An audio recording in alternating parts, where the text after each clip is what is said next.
kalaban ko is 3, 2, 1, go!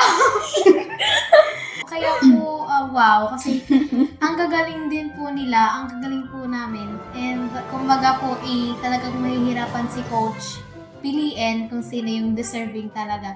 Kasi po, halos magkakapantay lang po kami ng voice, kumbaga po, parehas girls. Oh my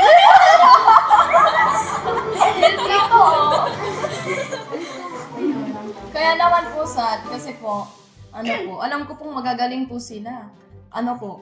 Mahirapan po si Coach Pablo niyan kung sinong pipiliin niya na deserving po dito. Kasi po halos naman po kaming tatlo naman po ay deserving po namin na mapili. Kaya naman po sad yung sa akin kasi nung na-meet ko sila, masayang ako.